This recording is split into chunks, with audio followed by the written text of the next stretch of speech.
Selamat malam pemirsa, Anda menyaksikan Breaking News bersama saya Diandra Mukni. 24 jam diguyur hujan, Cisarua, Kabupaten Bandung Barat, Jawa Barat diterjang longsor.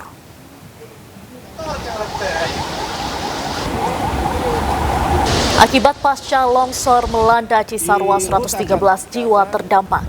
Dengan rincian pada pukul 14.00 waktu Indonesia Barat, korban selamat 23 orang, 8 orang meninggal dunia dan 84 orang masih dalam pencarian. Namun saat ini pencarian korban longsor dihentikan sementara oleh tim SAR gabungan akibat cuaca buruk. Pada evakuasi ini terlihat Gubernur Jawa Barat Deddy Mulyadi hadir di lokasi kejadian. Di Luhut Acan. Saat ini kami tim SAR gabungan telah di lokasi melakukan asesmen terhadap titik-titik atau lokasi-lokasi di mana kami bisa menentukan untuk melakukan proses evakuasi atau pencarian korban. Sebelumnya akibat hujan deras selama 24 jam, longsor melanda Cisarua, Kabupaten Bandung Barat, Jawa Barat. Akibat longsor, puluhan rumah warga rata dengan tanah akibat tertimbun material longsor. Peristiwa ini terjadi pada pukul 2 dini hari waktu Indonesia Barat saat warga tengah tertidur pulas.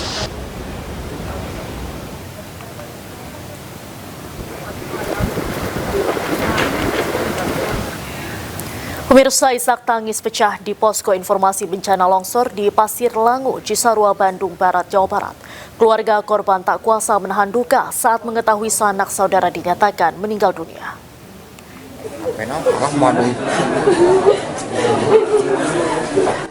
Wanita ini tak kuasa menahan tangis saat mengetahui anggota keluarganya masuk dalam daftar korban meninggal dunia yang tertempel di posko informasi.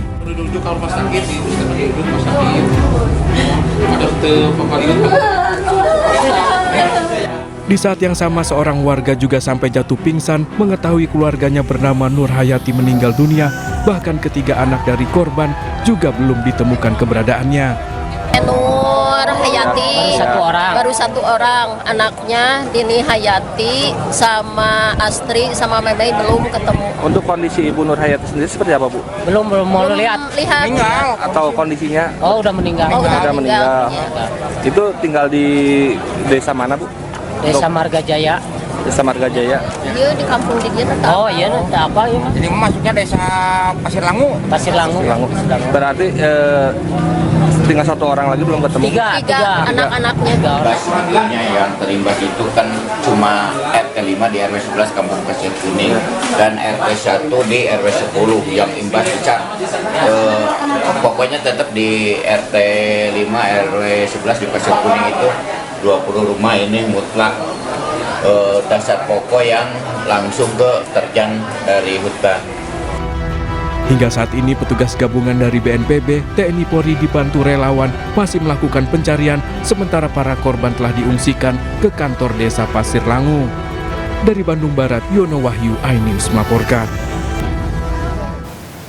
Gubernur Jawa Barat Deddy Mulyadi tinjau lokasi longsor di Desa Pasir Langu, Kecamatan Cisarua, Kabupaten Bandung Barat, Jawa Barat, Sabtu sore.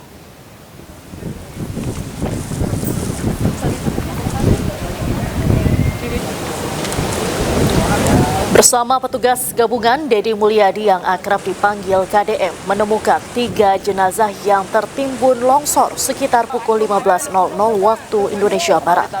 Petugas gabungan sempat mengalami kesulitan untuk mengevakuasi korban-korban hingga membutuhkan waktu hampir 1 jam. Terkait peristiwa longsor tersebut, menurut KDM, lahan permukiman yang berada di kaki Gunung Burangrang ini sudah sangat kritis karena sudah berubah fungsi dari kawasan hutan menjadi lahan pertanian yang dipenuhi tanaman palawija.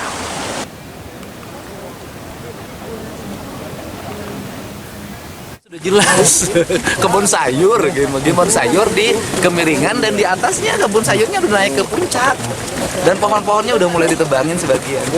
Pak Gub, ini kalau kejadian ini artinya korban ini kan banyak, artinya ada kelemahan dari mitigasi atau gimana Pak Gub? Kita udah salah dari awal. dari awal adalah tata ruangnya harus segera dibenahi berulang-ulang. Saya katakan daerah-daerah yang seperti ini tidak layak jadi kebun sayur, layaknya jadi hutan bambu. Ya. Pak Depa, pengawasan dari Pemda KBB sejauh ini gimana Pak? Sudah lama kita ini nggak sesuai. Ya. Sesuai Pak. Sudah lama kita ini membangun tidak didasarkan pada mitigasi bencana. Ya. Ini kan. Artinya dengan kejadian ini mitigasinya lemah Pak Gub? Iya sejak.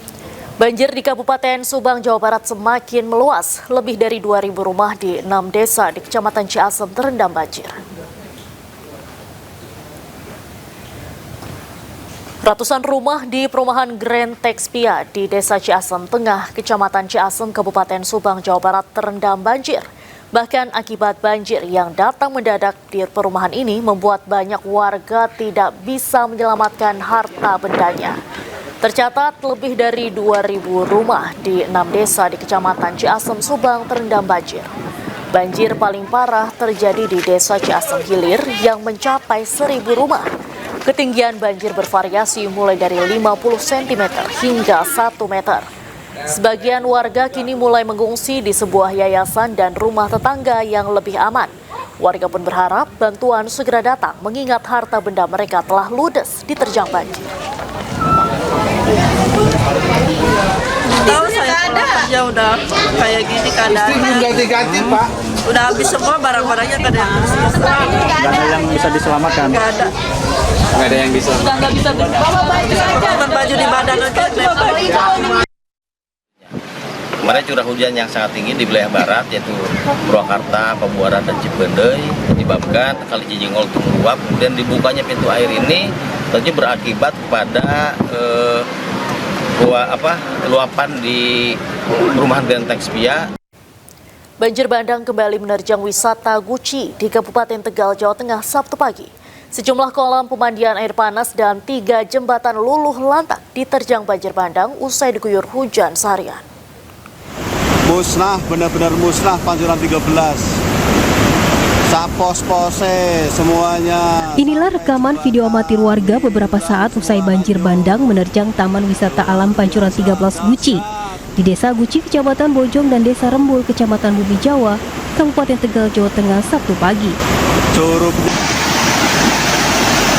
Derasnya aliran Sungai Gung meluluh lantakan sejumlah kolam renang dan kolam rendam air panas, serta 3 jembatan di kawasan wisata Guci. Meski kerusakannya cukup parah, namun tidak ada korban jiwa. Sementara untuk penanganan darurat, Pemkab Tegal akan membangun jembatan balai untuk memudahkan aktivitas masyarakat dan wisatawan. Kondisi yang sekarang terjadi mungkin lebih berat daripada yang dulu pada saat awal Januari ya, akhir Februari ya, akhir Desember menjelang tahun baru. Kondisi yang dulu mungkin masih ringan karena hanya di aliran sungai saja dan hanya Pancuran 13 yang rusak, tapi yang terjadi sekarang ini ternyata lebih besar. Jembatan yang di Curug Cidor hilang, terus yang di 13 juga hilang, dan ini kami merasa prihatin dengan keadaan yang ini. Ini adalah yang kedua kalinya pasca banjir bandang akhir tahun lalu. Masyarakat menduga banjir terjadi akibat alih fungsi lahan di perbukitan lereng Gunung Slamet. Pasalnya, hutan lindung kini berubah menjadi lahan pertanian sayur mayur. Dari Tegal, Jawa Tengah, Unibar iNews melaporkan. Breaking News masih akan kembali usai jeda, tetaplah bersama kami.